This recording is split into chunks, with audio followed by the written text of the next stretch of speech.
Kung bago ka lang sa channel na to at isa kang true-blooded Aldab Nation na nagmamahal po kila Maine Mendoza at Alden Richards, tama po ang channel na pinuntahan mo, kaya consider na kitang bagong subscriber.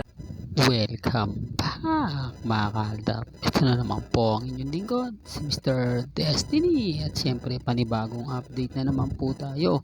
Panibagong mga kaganapan kina Mr. and Mrs. Paul Carson. Syempre mga kaaldab, trending na naman po si Richard Paul Carson. At syempre issue na naman to kay Mrs. Paul Carson. Remind ko lang at lagi kong sinasabi mga kaaldab, hindi man po makapag-update si Mr. Destiny ng matagal, mananatili po tayong Aldab.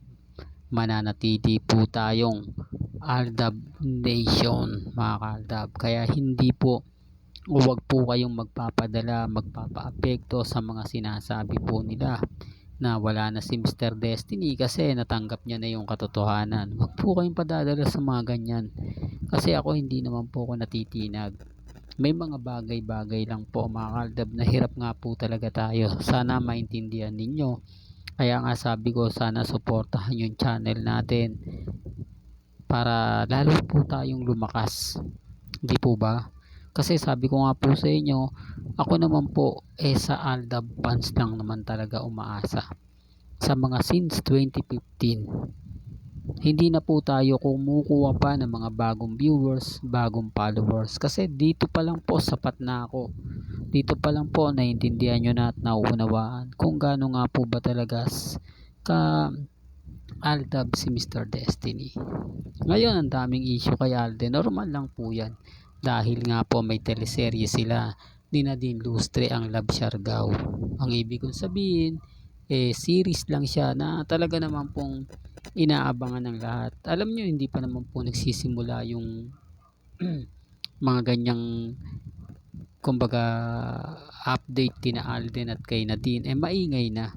Lalo pa po yun sinabi talaga ni Nadine na gusto niyang makatrabaho si Alden Richards. At hindi naman po kumbaga masasabi na ayaw. Ibig kong sabihin mga kaaldab, nagkataon lang po talaga na Viva Films ang unang nakontrata ni Alden.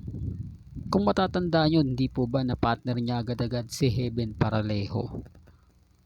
Siyempre lahat po ng GMA Films, ng Viva Films na mga artista magagamit, makakatrabaho ni Alden Richards. At siyempre hindi naman po papayag ang GMA Kapuso na hindi po sila part din ng pelikula. Kasi kung titignan nyo mga kaaldab, di po ba may GMA Films ang GMA at si Alden Richards ay may kumpanya na rin po, isang producer at isang director. Pero bakit nakikisawsaw pa rin po ang GMA? Yun ang sinasabi ko, na ayaw nga po talagang mawala si Alden Richards. Ayaw po talaga nilang totally na hindi po mapakinabangan ng gusto si Richard Paul Carson. Kasi sinasabi ning laos na raw si Alden. Kaya kung sino-sino mga artista na raw po ang nakakatrabaho. Common sense na lang. Hindi po ba?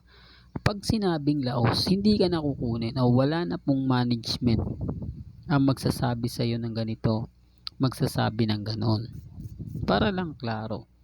Para lang po malinaw. Kasi ako, hindi ako basta-basta ganyan nagpapa-apekto. Lalo na po kapag ang pinag-uusapan natin sina Alden Richards at si Maine Paul Carson. Masaya ako mga kaaldab sa mga nababasa ko sa social media. Kaya lang syempre hindi po may iwasan, may mga hindi kayo nagugustuhan, nakikita at napapanood.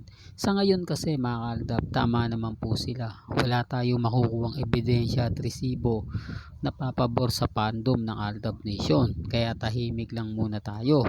Kasi nga po, may teleserye si Alden. At syempre hindi po dyan didikit si Mengay dahil ayaw niya rin po na maapektuhan yung bagong Love Siargao ni na Alden at ni Nadine.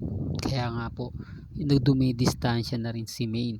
Kahit anong issue po iba to sa kanya, okay lang. Kay Alden naman, normal lang po na malilink na naman si Alden kay Nadine Lustre. Kumbaga, lumang tactic na yan pero epektibo nga po.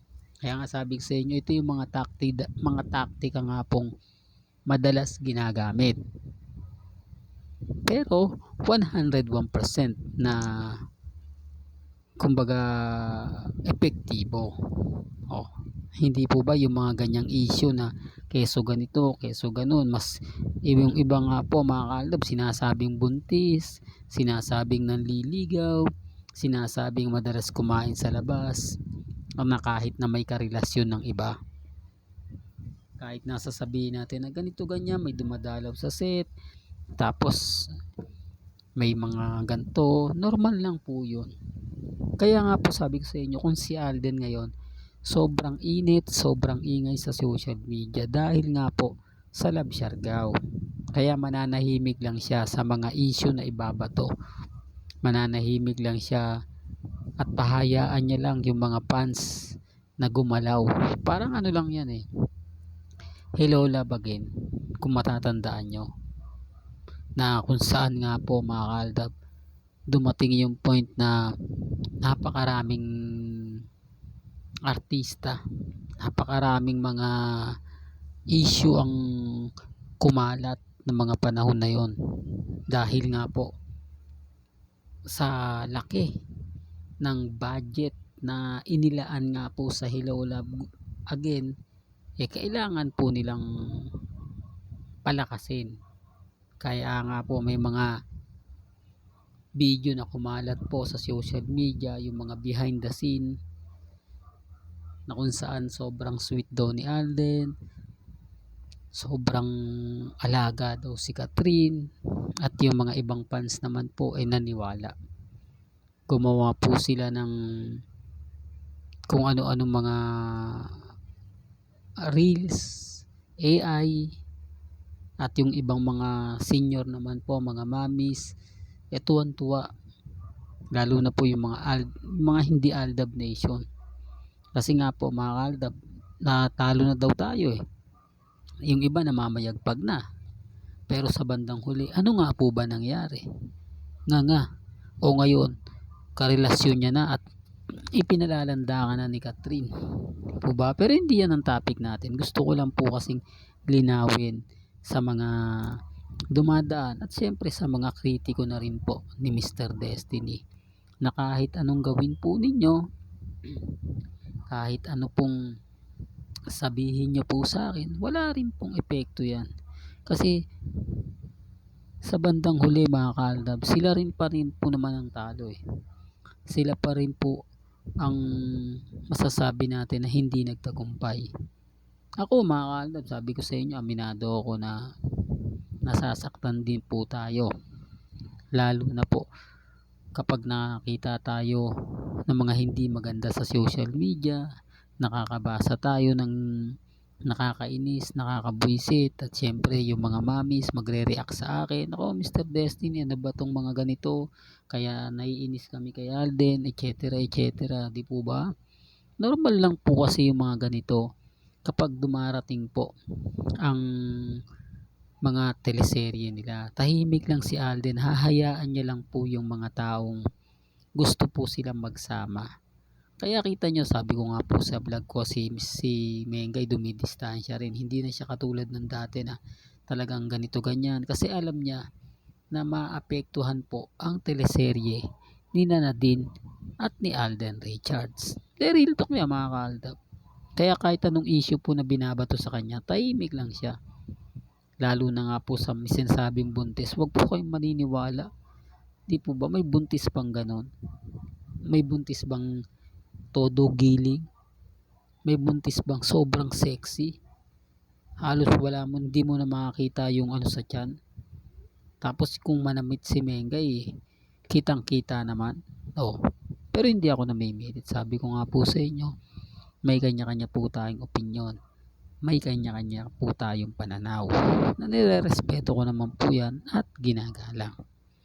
Hanggang dito na lang po ang ating latest updates. Kaya kung gusto nyo pa po na ng pinaka-latest at sariwang update, abay tumutok lang po kayo dito po sa channel ni Mr. Destiny para updated kayo sa mga bago at sa mga latest na i-upload po natin maya-maya lang.